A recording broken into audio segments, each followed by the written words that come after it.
Cooking course के special classes के लिए होटल मैनेजमेंट के स्टूडेंट्स को हॉल में बुलाया गया था, जहां एक ओपन किचन का सेटअप था। ये क्या फ्राइंग पैन फिर से? नो वे, मैं फ्राई। एक काम कर, और जोर से बोल, ताकि मैम आकर हम दोनों का सिर आपस में भिड़ा दे।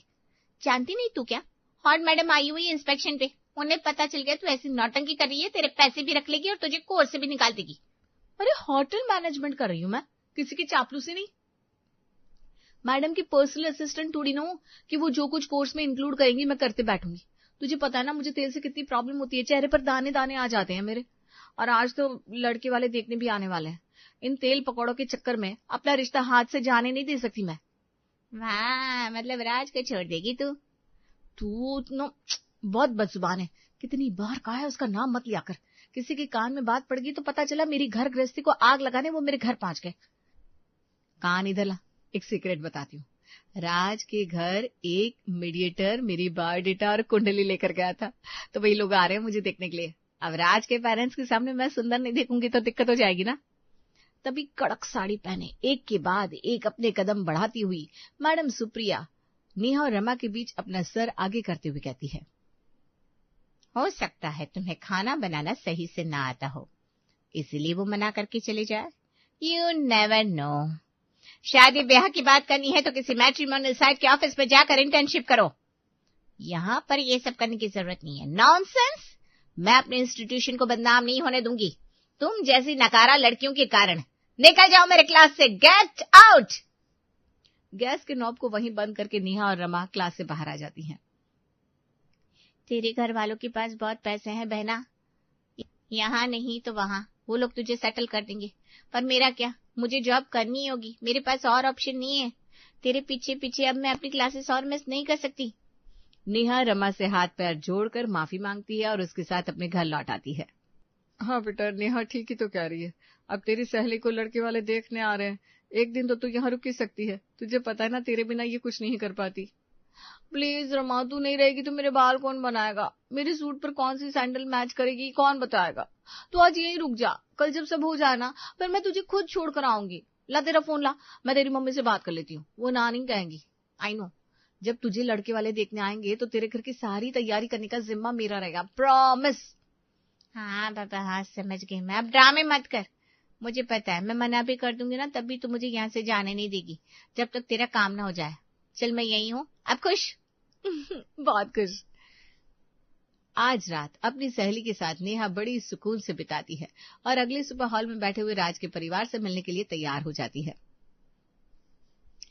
नहीं यार, लिपस्टिक बहुत लाइट है, थोड़ी और डार्क करना। लगना चाहिए कि मैं गोरी चिट्टी हूँ, वरना राज के पापा क्या सोचेंगे मैं बाकी लड़कियों की तरह फोटो में फिल्टर लगाती हूँ। एक काम करती हूँ, तेरे गालों पर भी ना डबल ब्लश लगा देती हूँ, गाल भी लाल लगने चाहिए ना। और ये ग्रे कलर की साड़ी छोड़कर तू ना प्रॉपर रेड कलर की साड़ी पहन ले, फिर हॉल में ही फेरे भी कर लेना। जितना मिनिमल मेकअप रहता है इंसान उतना ही ग्लो करता है। जबरदस्ती तुझे डायन क्यों बनना है, मुझे समझ में नहीं आ रहा। और बाहर जिस हिसाब से माहौल है, मुझे तो लग रहा है तेरी सास तेरा मुंह धुलवाकर कहीं धूप में तेरा चेहरा देखने की बात ना कह दे। माना चश्मा लगा हुआ है राज की मम्मी को, पर ट्यूबलाइट की रोशनी में भी ठीक देख लेती है वो। तो मुझे छत पर क्यों लेकर जाएगी रमा? अभी तक जो राज की माँ थी अब तेरी सास बनने वाली है, छत पर क्या, वो तुझे कहीं भी ले जाएगी। फिलहाल तो हॉल में जा। घबराती हुई नेहा हॉल में जाती है। राज सारी बातों को इस तरह नेहा के फेवर में घुमा देता है जिससे सभी उससे इम्प्रेस हो जाते हैं और पहली ही मीटिंग में बात पक्की हो जाती है। कितना कुछ आता है बेटा तुम्हें, ये सब तो हमें पता ही नहीं था। वो तो मैंने बातों बातों में पूछ लिया पापा, तो हमें पता चला, वरना मुझे नहीं लगता कि नेहा जी हमें ये सब बताती। गुणी लोगों के यही संस्कार होते बेटा। जैसे अभी तक क्या मैंने एक बार भी कहा कि जिन हालातों में मैंने राज को पाल पोस कर इंजीनियर बनाया, कैसे कैसे उनके बिजनेस सेटअप करने में मदद की? नहीं ना, जो काम करते वो कभी अपने मुंह से बोलते ही नहीं। तो रिश्ता पक्का समझू मैं बहन जी? अब क्या आंटी जी लिख कर देंगी? पक्का बाबा पक्का। सगाई, मेहंदी, हल्दी, संगीत, शादी सब अच्छी तरह से निपट जाता है और बहू बनकर नेहा राज के घर आ जाती है 1 महीने बाद। उपमा बना रही हूँ मम्मी। उपमा में तो इतने तेल मसाले का इस्तेमाल नहीं होता, फिर छींक क्यों रही है तू? अरे यार मम्मी, आप जानती हो ना मेरी और कढ़ाई की जन्मों जन्म की दुश्मनी है। जरा सी छौंक लगाई नहीं कि यहाँ मेरी बैंड बज जाती है। सूजी के सीखने के बाद जब पानी डाला ना तो उस पानी का धुआं भी मेरे चेहरे से बर्दाश्त नहीं हुआ। अरे वो तो तेरे ससुराल वाले अच्छे हैं बेटा, पर ऐसे कब तक चलेगा? तीज त्योहार में तो कढ़ाई बिना चढ़ाए काम होता ही नहीं। अभी कोई तीज त्योहार नहीं आ रहे ना मम्मी, तुम प्लीज मुझे टेंशन मत दो ना। अच्छा मैं फोन रखती हूँ, सभी को नाश्ता देना है। सूजी की उपमा के साथ सत्तू की चटनी बनाकर नेहा सभी को परोसती है। क्या क्यों नेहा, तूने तो इस घर में आकर इस घर को रोशन कर दिया है, खास करके मेरे जीवन को। राज के बाद मैंने बहुत बार कोशिश की कि दूसरा बच्चा ठहर जाए बेटी की आस में, पर भगवान को इसे कोई बहन देनी ही नहीं थी, क्योंकि उन्हें पता था कि इस घर में तुम आने वाली हो। आज तक किसी ने गर्मा गर्म खाना परोस कर मुझे दिया नहीं, और तू मुझे रोज गर्मा गर्म पकवान खिला रही है। कहीं मेरी आदत ना बिगड़ जाए। तो मैं कौन सा यहाँ से जाने वाली हूँ मम्मी जी। बात तो सही है मम्मी, अरेंज मैरिज में भी ऐसी घरेलू लड़की मिली है मुझे कि लव मैरिज में तो मिलती ही नहीं। तेरी शादी होती ही नहीं बेटा, हमारे घर में प्रेम विवाह अलाउड ही नहीं है, कितनी बार बताया तुझे। राजी आपकी कटोरी की चटनी खत्म हो गई है, मैं भी लेकर आती हूँ। इसी तरह हंसी मजाक लुका छिपी में नेहा के अपने ससुराल में दिन गुजर रहे थे। एक सुबह उसकी सास उसके कमरे में आती है। क्या, पर क्यों करनी है इतनी तैयारियां? अरे बहू तू ये कैसी बातें कर रही है, इतना बड़ा त्योहार है भाई दूज का, ऐसे में खीर पूरी आलू दम की सब्जी बड़े चिप्स खजला पापड़ और 2-4 मीठे नहीं बने तो क्या ही पर्व का मजा है। इनके बड़े भाई की बेटी स्वाति, याद होगी तुझे, पूरे 36 घंटे ट्रेन में बिताकर आती है सिर्फ और सिर्फ भाई दूज में राज का कलावा बांधने और गिफ्ट देने। ऐसे में उसके लिए तैयारियां भी ना करूं क्या मैं? रक्षाबंधन और भाई दूज पर हमेशा बहन की कमी स्वाति ने ही पूरी की है राज की, वरना राज कैसे बहनों की अहमियत समझता। नहीं नहीं मम्मी जी, आप मेरा मतलब नहीं समझी। मेरे कहने का मतलब था सिर्फ खीर पूरी क्यों, छोले भटूरे नान तवा रोटी सबकी तैयारी करते हैं ना। शादी के बाद दी की पहली भाई दूज है इस घर में, मेरी भी तो पहली भाई दूज है ना, उन्हें भी तो लगना चाहिए भाभी आने के बाद उनका रुतबा इस घर में और बढ़ गया है।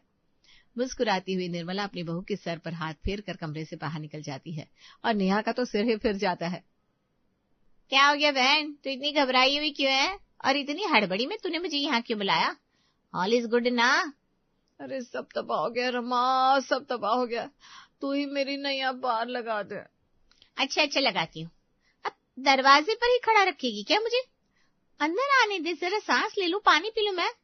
ना बहन मत पानी पी, राज भी घर पर है, पापा जी भी और मम्मी जी के साथ मेरे कमरे में ही विराजमान है। ऐसे में तुझे दूसरे कमरे में लेकर जाऊंगी तो किसी को भी शक हो जाएगा।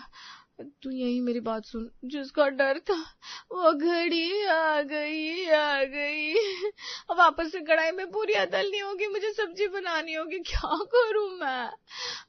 भाई दूज तक अपनी बहन के घर रुक जाना, एक बार सब कुछ हो जाए फिर तू चली जाना प्लीज। और मेरे भाई का क्या, मेरे फेस्टिवल का क्या? तेरा छोटा भाई क्या मेरा भाई नहीं है?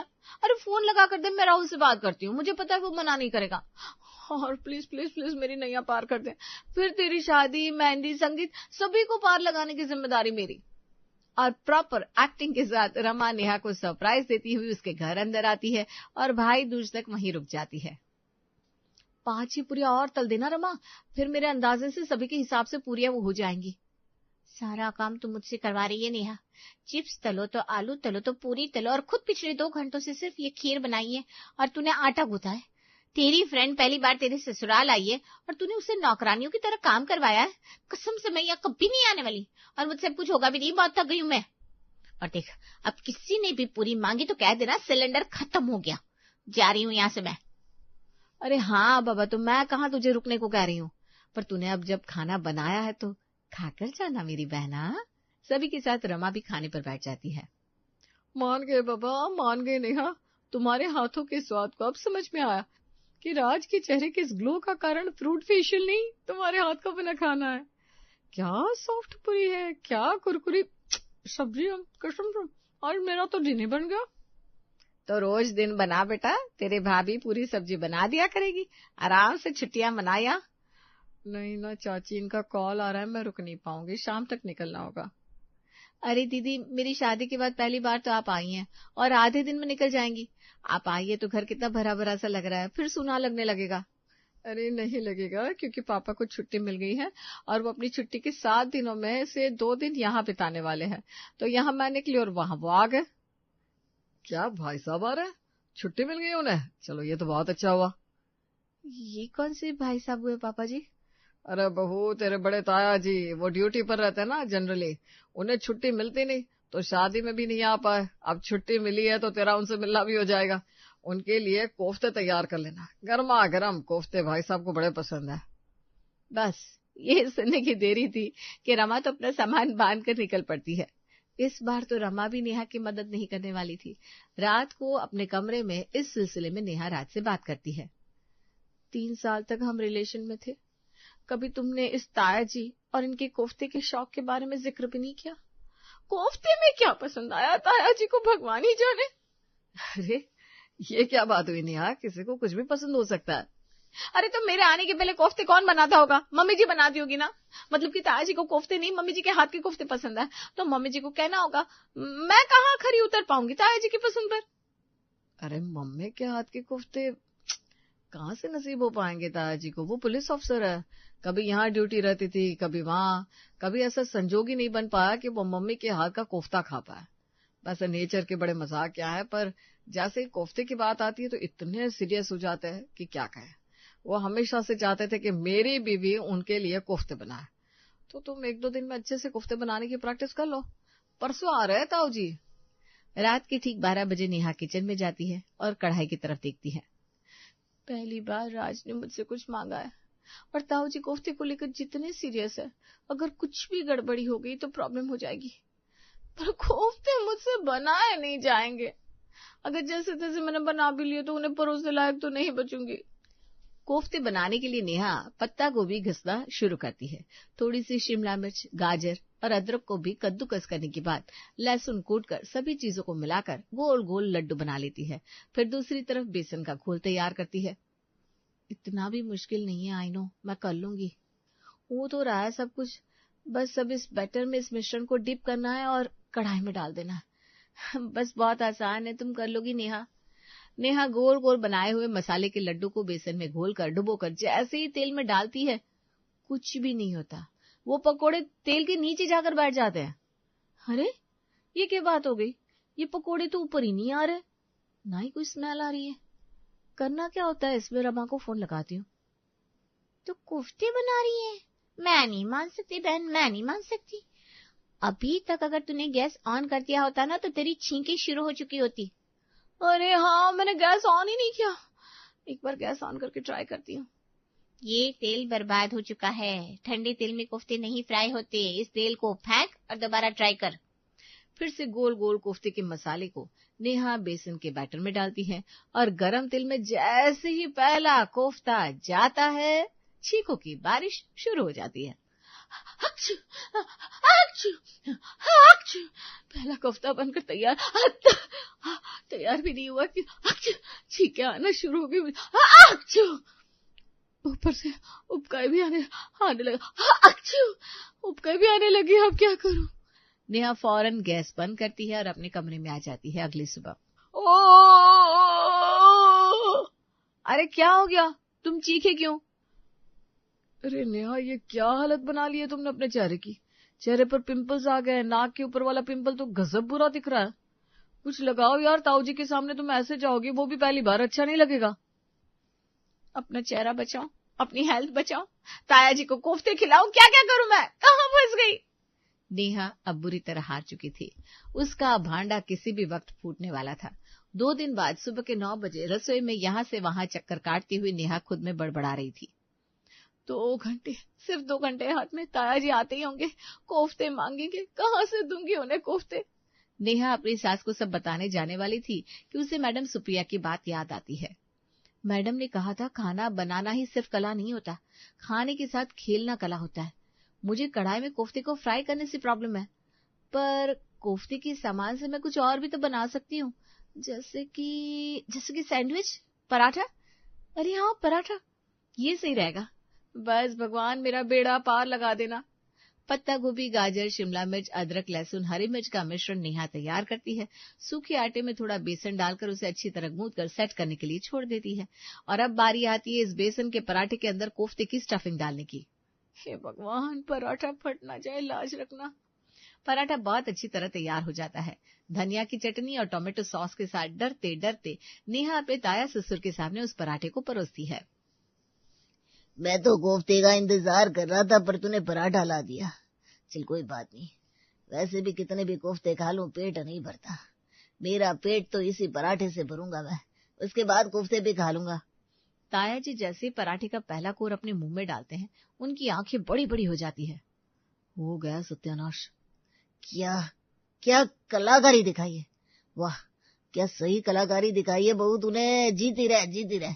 मैं हमेशा से सोचता था कि कोफ्ते को पराठे का रूप दे सकूं ताकि उससे मेरा पेट भी भर जाए और मन भी, पर तेरी ताई सास कभी बना ही नहीं पाई। वो कहती थी ऐसा कुछ बनना संभव नहीं है, पर तूने करके दिखाया। जादू कर दिया इन कोफ्ते के पराठों ने तो। ये रेसिपी लेकर ही जाऊंगा मैं यहाँ से बेटा। आप नाराज नहीं हुए ना ताया जी? भाई साहब, माँ भी कभी कोफ्ते में 19-20 कर देती थी तो आप आग बबूला हो जाते थे। अरे महेश, तब मैं भी जवान था, खौलता खून था, कभी भी कुछ भी बोल देता था। पर तू ही बता, पराठे से अच्छा कुछ हो सकता है क्या? और अगर पराठा आपको आपकी पसंदीदा खाने का स्वाद का मिल जाए फिर क्या चाहिए। नेहा के ताया ससुर खुश होकर अपनी जेब से 21,000 रुपए निकाल कर नेहा के हाथों में रख देते हैं। नेहा की खुशी का ठिकाना नहीं रहता, वो टेंशन फ्री हो जाती है।